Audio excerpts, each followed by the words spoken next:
ગુજરાતી ભાષામાં તાજા સમાચાર, દૈનિક અપડેટ્સ, હાલની ઘટનાઓ. હમણાં જ સબસ્ક્રાઇબ કરો અને નવા સમાચાર પામો.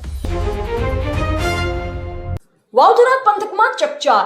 સણાવિયાના યુવકે નર્મદા કેનાલમાં મોતની છલાંગ લગાવ્યાની શંકા, ભારે શોધખોળ શરૂ. જિલ્લાના વાવથરા પંથકમાં શનિવાર મોડી રાત્રે એક ચકચાર મચાવનારી ઘટના સામે આવી. સણાવિયા ગામના એક યુવકે ડેલજોંડલા વચ્ચે આવેલી મેલ નર્મદા કેનાલમાં ઝંપલાવ્યાની શંકા વ્યક્ત કરવામાં આવી રહી છે. ઘટનાના પગલે સમગ્ર વિસ્તારમાં ભારે ચિંતા અને ચર્ચાનો માહોલ સર્જાયો છે.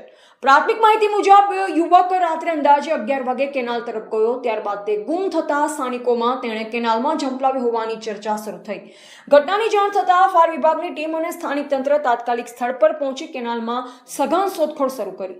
સ્થાનિક સ્તરે એવી પણ ચર્ચા ચાલી રહી છે કે યુવક પરિવારના ખાતામાંથી અંદાજે રૂપિયા 25,000 ઉપાડી નીકળ્યો, તેમજ અગાઉ વેચાયેલ વાહનના અંદાજે રૂપિયા 2 લાખ પણ તેની પાસે હતા. જો કે આ તમામ વિગતો અંગે પોલીસ અથવા તંત્ર દ્વારા હજુ સુધી કોઈ સત્તાવાર પુષ્ટિ કરવામાં આવી નથી. હાલ યુવકનો કોઈ પતો લાગ્યો નથી અને બચાવ ટીમો દ્વારા શોધખોળ ચાલુ છે.